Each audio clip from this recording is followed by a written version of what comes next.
The second barrier is psychological barrier. The problem of sin is certainly a big one. The second one is that not only are we fallen human beings, but we are unique human beings. We have personality differences. I jotted Psalm 139. I reference this. It says, David prays, I praise you for I'm fearfully and wonderfully made. Wonderful are all your works, and my soul knows it very well. My frame, or literally my skeleton, wasn't hidden from you when I was made in secret, intimately woven in the depths of the earth. Your eyes saw my unformed substance, or literally my embryo. God made you unique. And that means you're different from other people. And so some people are extroverts and some people are introverts, right? And the weird thing is, if you're an extrovert, you find friends that are introverts. Or worse, you marry the opposite, right? And so you go to a party and an extrovert, hey, Bobby, Jimmy, what's that? Hey, give me some five, dude. Hey, what do you think about those words? Hey, all the guys over. Hey, and so, he has a party. He's met 35 all people that are at the party. Man, I've seen everyone. Oh man, this was so energizing. He goes with a friend, or in my case, I would go with my wife. Teresa's an introvert, I'm an extrovert. Teresa finds 2 or 3 people, usually 2, but she talks. They're over in a corner. They're talking very deeply. Oh, this was great. How are you really doing? Right, and there's, and it's like, are you kidding? Or at work, right? You're an introvert. If you're an introvert, it's like, all these people, they exhaust me. So you want 2 days to be alone. Extroverts, I am exhausted. I need to get with some people to get fired up. There's not a bad person. But if you're an introvert looking for some time off and an extrovert, hey, come on, baby. It's just like, would you just give it up? Go on a sales call, do something, leave me alone. Second would be some people are assertive and some people are easygoing, right? Hey, we need to get this done right now. Come on, let's go. Yeah, let's take tomorrow. Let's lighten up, baby, And again, it causes conflict, right? Well, you add to it these differences, because of our sin, pretty soon, they're not differences, they're wrong. They're just loud, they're obnoxious. When I first met Teresa, it says some people are factual and others are abstract, and some are systematic and some are spontaneous. And when I met her, I thought, man, she is so organized and she's administratively gifted and she follows through and she's so responsible. 8 months into the marriage, she's the most rigid person I've ever met in my life. Could you just lighten up? You just letter of the law, letter of the law. When we got married, she married this adventuresome, spontaneous person. 8 months into the marriage, I'm irresponsible. Right? And by the way, the reason we had to go to marriage counseling is we were fighting like crazy because she's got this irresponsible, now it's an integrity issue. You said you were going to come at 5:30. It's 5:35. Well, then why did you lie? Are you kidding? Are you joking? 5:30 means quarter after, quarter to. Is the food going to be landing on the plate? Exactly. This counseling session will go on if I continue, but you see, I didn't understand. I didn't understand she was made differently and we needed each other. For 25 years, I don't think we've ever bounced a check. Before we got married, shoot, if the bank sent me a statement, if it's within 30, 40 bucks, it'd take me 5 hours to figure it out. That's close enough. I don't think that's very good. I'm glad I'm married to her. We need each other. Some people are super factual and some people are sort of dreamy and visionary. If you're flying the plane I'm on, I want you to be factual and detail-oriented. Can you imagine a pilot? LA, San Francisco, both airports look pretty close to me. Or you go to the dentist, right? You go to the dentist. I'm a big picture person. Should we take out, let's see, the molar or either one? Right? Or how about a doctor? Amputate the left leg, right leg. A leg's a leg, right? We want people to be super factual, detail-oriented, but I don't want artists to be that way. I don't want to see a picture and goes, we painted all the number 1s here, the number 2s were over here. We need one another. The key to the first barrier is salvation. It's God's grace. The key to the second barrier is understanding. Understanding. You need to understand where other people are coming from and how they're wired. In fact, the Apostle Paul, as he was growing in Christ, and he built this wonderful relationship with the Colossian church. And he talked about this new life that they had, and they were like us, fallen human beings, and they were different personalities, and they were struggling to get along. And so in Colossians chapter 3, he says, so those who've been chosen of God, holy and beloved. Notice, he says, the only way you can have the kind of relationships with each other is those who are chosen of God, holy, you're already set apart. And beloved, literally the word is you are already dearly loved. In other words, now that you possess this, notice what the command says. Put on a heart, that's a choice, not a feeling. Put on a heart of compassion, kindness, humility, gentleness, and patience, bearing with one another and forgiving each other. Whoever has a complaint against anyone, just as the Lord forgave you, so also should you. And beyond all these things, put on love, which is the perfect bond of unity. That word bear up, it literally has to do with people's idiosyncrasies. I mean, it's like, do you have to brush your teeth like that? I mean, do you have to always interrupt me when we're talking? It's this idea that personalities are different. Bear up with them, appreciate and understand the differences. Because otherwise, because of our sin, we'll just think they're wrong. And there's all kind of conflict and all kind of problems in families, at workplaces, in marriages, and with boyfriends and girlfriends and schools, because we don't recognize relationships are going to be very, very hard because of our own fallen nature, and also just because we're unique people. And we all fit together, but we fit together only if we're secure and can share the real us. The third barrier is the gender barrier, the difference between men and women. And I gave you a list here out of a book by a Swiss psychologist who's a Christian, Dr. Paul Tournier. And notice that you can circle the word males tend to be, females tend to be. This isn't ironclad. There's women that have a lot of some of these characteristics, and men that have some of these characteristics. But these are characteristics in general that women have that are different than men. And let me just take an aside. Can we just be very kind and gentle and cover something that's getting a lot of news right now? If you want to know your sexual identity, you need to go into the bathroom, open the shower door, and look in the mirror at yourself naked, and you will discover your sexual identity. I mean this very, very kindly.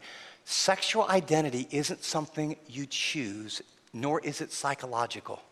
It is by design. A man's body and a woman's body are very, very different by design. Secondly, a woman's brain and her emotions and her relational capacity is very different than a man's. We need to be very gentle and be very compassionate with people that have transgender issues and struggles. We need to be very gentle and very compassionate with people that have same-sex attraction or over-the-top heterosexual attraction. But the design that God has given for a man and a woman is not just our bodies. It's our minds, it's our hearts, it's our emotions. He's made us to complement one another.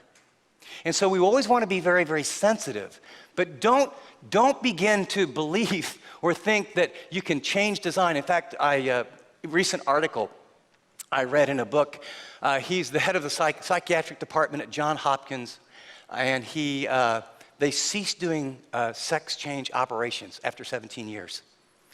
And they did research. He just said, we did all these sex change operations, and they went back through and they evaluated all the people that had the operations. And what they found was the identity struggles and issues and the problems they had emotionally and relationally weren't changed because their body parts were changed.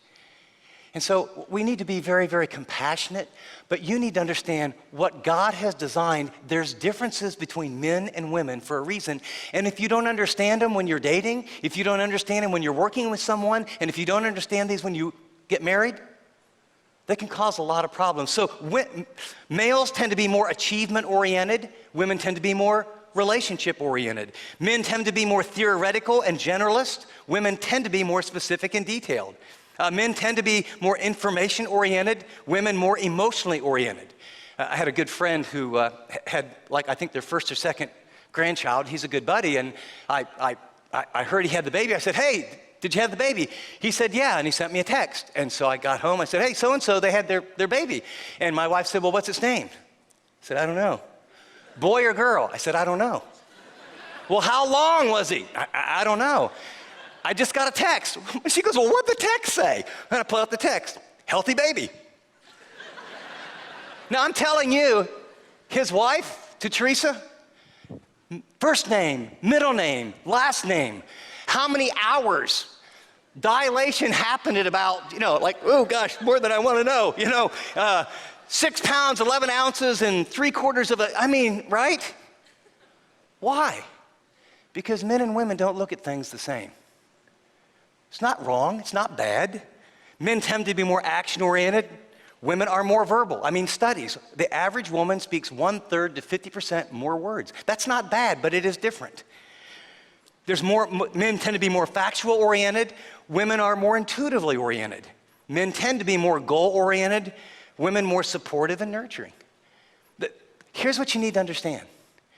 Men and women are different, and if you don't recognize that, you'll be frustrated.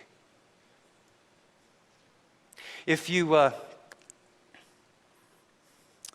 let me read a passage. I won't read the whole passage, but 1 Peter 3 admonishes husbands to live with their wives in an understanding way. And he says, do this so that your prayers won't be hindered. And then he uses this phrase that often people get upset about. He says, because she is literally the weaker vessel. And he's speaking of physical. We all know that women are, at least all the test scores, they tend to be a little smarter than men, and they're way more emotionally intelligent than most men, but physically they're weaker. And so, there's this idea that husbands, you need to protect and care for your wives, and so, in the circles that you live in now with men and women, well, let's just say there's special ops, and now, military, you can be anything. Let's just say there's a 5'3" special ops, black belt, she's got it done. And we got another special ops guy who's 6'2", 245. And they've both been trained exactly the same, and they're gonna go into combat. Who do you think's gonna win? Now, maybe she's got some super duper karate or something, but men are bigger and stronger, and for a reason. They're not better. We need one another. We need to stop taking the differences and pitting them against each other and trying to say there's no difference. And what we need to do is appreciate. There's our word. You need to appreciate the difference that a woman is. Appreciate the difference that a man is. Realize we will have different roles. We're going to love in different ways. Our love languages are going to be different. We are not the same. God created the sexes for a purpose, that we would be completed by one another. The fourth barrier is historical barrier, and this is what I call our baggage. In 1 Corinthians chapter 6, I gave you a passage there. You might, if you're new with this, the reason I put these is my expectation is that what we're doing is, this is like, in a big football game, you get into the huddle and you get some instructions. We don't even run plays here. This is the locker room or the huddle where we're learning together. The action is out there. So the reason I give you those notes is that you can go through these by yourself or with a friend or with your family and look this stuff up, because listening to me might inspire or give you baby steps, but transformation occurs when you dig it out for yourself. But in 1 Corinthians 6, it talks about a number of things that bring sorrow and pain to God and us to one another, like greed and idolatry and immorality and fornication and just all kind of things. And he gets to the end of it, and he says, stop doing that because it violates God's will, it hurts God's heart, and it causes pain with one another. And then he has this big line, and such were some of you. And he just says, look, we're all fallen people. We all have past. We all have baggage. We all have struggles. We've all done stuff we're ashamed of. But those things, some of them that were done to us even, they impact how you relate. And so if you have a spiritual barrier where your tendency and mine is to be selfish, and then we're different with personality, so we're fallen human beings, we're unique human beings, but we're sexual human beings. And so we're going to look at things through a different lens. Finally, we're damaged human beings. And so here's some of the baggage that we all carry to one level or another. One is family upbringing. right? You have a girlfriend or boyfriend, she comes from only family, only child, you come 5 brothers and sisters. There's a difference. Someone grows up in the Midwest and here's their values and this is what family means. Someone grows up in the inner city, completely different. In our families, it was really helpful. Teresa's family didn't talk at all. We went and visited, they don't talk. My family came from sort of an Italian, hey, you just argued and everyone interrupted each other. When I went to her family, it was like, the dinner table was like, man, this is weird. She came to my house and she said, she goes, I didn't say a word. You can't get a word in edgewise in this family. Well, guess what we had a problem in? Communication. It was just our family differences. Traumatic events. In our case, both of us came from alcoholic families, and we didn't learn until years into our marriage the impact and the patterns. We had a lady in our church recently speak at the high-tech breakfast. Powerful, powerful testimony. And she was so vulnerable, and she talked about, from the time she was a little girl for about 11 years, being abused by someone in the religious community. And the mark, what that did. For others, kids come out of abusive emotionally or physically or sexually. Or you grew up where your parents divorced when you were 8. Or you lost your father in a car wreck.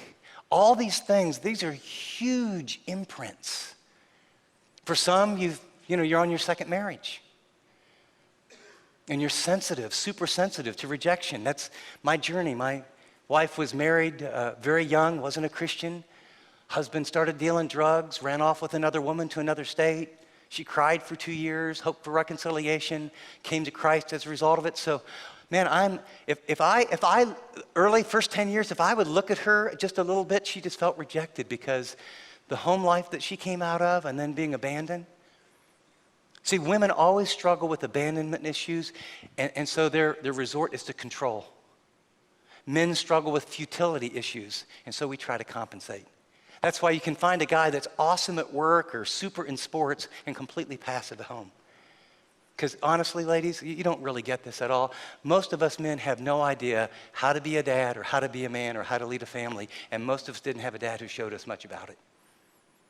And so yes, we are insecure, and so you know more about God, more about the Bible. Have you noticed anything, in the last 10 years when people drive around together? Have you noticed where men sit these days? In the passenger side. And if they're young, with their hat on backwards. Yeah, really, I'm not being critical. I'm just saying, you know what? Women take the responsibility. They did the checkbook, or should we put them in this school? I do this, I do this, I do this. And the guys, got his hat on backwards thinking, they can tell you how many points Steph scored, what they're doing in fantasy football, but boy, the hat's on, and they're doing it at work. Why? Because they're compensating. And that's why you have all those struggles at home. But we're learning how to break through those. Notice in families too is false beliefs and games. Some of us learned early on that the games you played at home, if you performed well, you got love. So you perform in your marriage, you perform at work, or perform with friends. Or some people learn when there's a problem, they withdraw. Or people learned early on to use sex as manipulation or power up.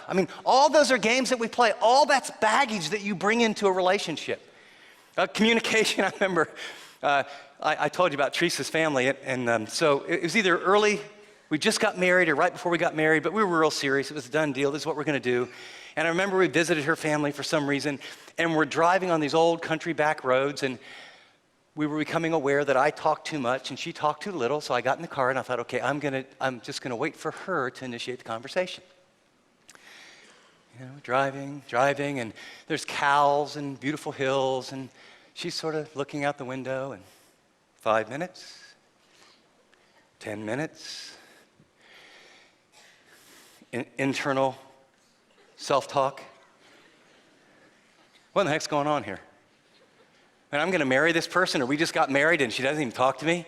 You know what? Okay, here's how men think. I'm going to wait. I'm not going to say a word until she says a word. I'm going to find out just how long this can go.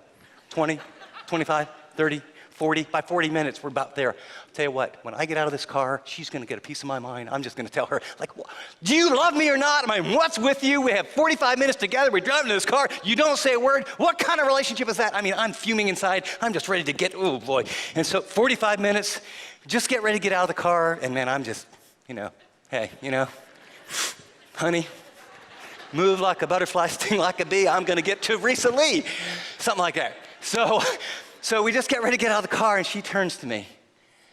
And she does have that sweet smile. Chip, did you just notice how beautiful it was on the drive? And the cows and the hills, God so speaks to me through nature. And I'm so glad that because we're in love, that we can be in the same car and not even have to talk.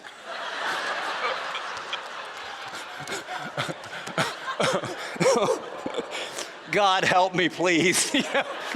I mean, it was like, are you kidding me, right? Fortunately, I didn't speak.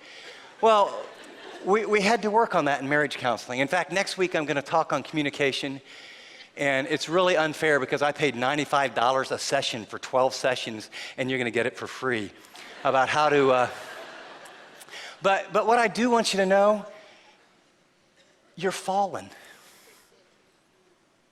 And your lens, your filter. I mean, I'm for you, I love you, but you're as fallen as I am. And that means the filter is you're selfish. You assume you're right and they're wrong. You want a win-win, but the win-win is 80% you, 20% them. But in your brain, it's the other way around. And you're different. You're really, really different than friends and bosses and coworkers and mates and boyfriends and girlfriends. You're psychologically have completely different personalities. And you're either a boy or a girl. You're either a male or a female. And there's an imprint, not just in your body parts, but in your brain and how you process information and how you see the world designed by God. And you have baggage. And I remember sitting in a counseling session and hearing Teresa's childhood through a new lens as we were just, boy, we so struggled. But we made a commitment that this is gonna work if it kills us. And at times I thought it might.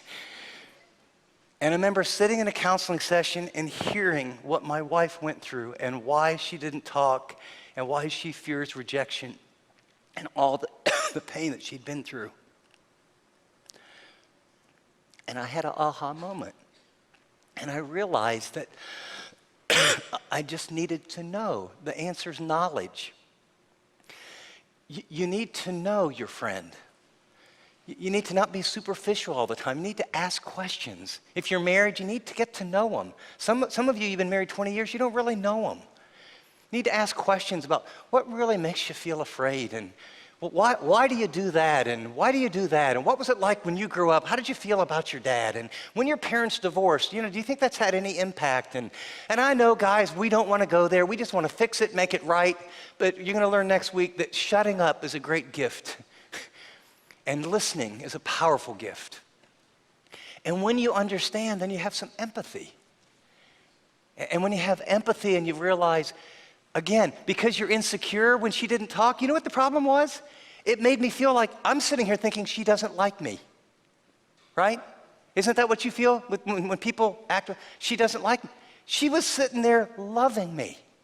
But in my brain, she must not like me. Why? Because I'm insecure. Guess what? I'm still insecure.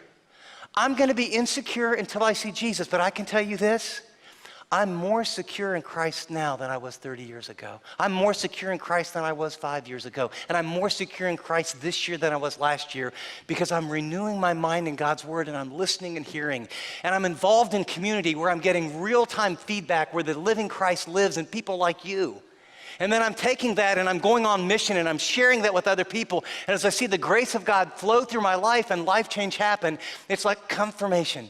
This is real. This is God. This is true. This is real love, not on a screen. This is real love, not in admiration. This is real love in real life. So let me give you a game plan because, if by chance you brought a friend, you said, oh, you should really come to church with me. And your friend is sitting here thinking about this point. All I know is that, okay, relationships are really hard and there's a lot of barriers. Like, this was really encouraging. All you told me is all the hard stuff why it's so wrong or difficult or painful. Okay? Now we get to the good part. You ready? You got a pen? I want you to write this down. Here's the very specific game plan. Number one, receive God's love. You can't impart what you don't possess. If you've never personally turned from your sin, trusted Christ's work on the cross and his resurrection to forgive you, to remove your shame, to take away the penalty of sin, the power of sin, and become a brand new person. Receive God's love. I mean, it can be very informal, like right now in your seat, where you're at, you talking to God, oh, God, save me, forgive me. I confess my sin. I believe you died for me and rose from the grave. If you have any questions, there'll be people here and people at the guest center. Second, pick one relationship to focus on this week. Just one. Could be a friend, could be your boss, coworker, brother, sister, a mom, a dad, a mate. Just choose one person that you feel like, I'd really like real love to break through. Number three, identify their primary love language. And this comes out of a book called The 5 Languages of Love. And just ask yourself, if I was going to love them, would they resonate more with quality time or words of affirmation? Maybe I could jot them a note or a text every day. Or would it be a gift? Or is it acts of service? You know, my wife, when I work around the house and help her with the yard or do the dishes or vacuum, believe me, it took me 10 years to figure this out. She actually thinks that's I love you. To me, here's I love you. Honey, it's so good to see you. You are awesome. You are wonderful. Here, let me kiss you. See, it's personal touch is my number one love language. Her number love is acts of service. Fortunately, quality time is number 2 for both of us. So we all have, some of you, the most frustrating thing in the world is you're loving, you're doing kind acts, but you're loving in French and they can only speak German. So figure out what their love language is, identify that one person, and then number 4, choose to love them in that way every day for the next 7 days, regardless of how they respond. Write the word choose. Now, day number 1, it'll be okay. Day number 2, day number 3, the expectations. So, hey, is something coming back? No, keep doing it. Love is giving another person what they need the most when they deserve it the least at great personal cost. It's just a choice. It's not about something changes. Just choose to do it, and you'll begin to see God work, and he'll work in you. Finally, here's a summary. Real love requires supernatural power. See, there's barriers. You can't do it. God designed it so we would say, God, we need your help. I'm dependent. Help me. And he will. Second, real love is hard work. The biggest myth in all the media is if we really love each other, it'll all work out. Not really. 3, real love is a choice, not a feeling. I mean, I'm all for good feelings. We're going to talk about even how to know when you're in love and the difference between love and infatuation. We're going to have a lot of fun in the next few weeks. But real love is a choice. Jesus did not emotionally want to go to the cross. He chose to go there for you and for me. And finally, real love is your greatest need and your greatest reward. It'll always be worth it. You know why? Because you'll die. I don't know what you're giving your life to. I don't know what you do or why or how, but it's about unconsciously or very consciously trying to get love, and there's a lot of pseudo love out there. Real love is your greatest need, but it'll be the greatest reward in all the world.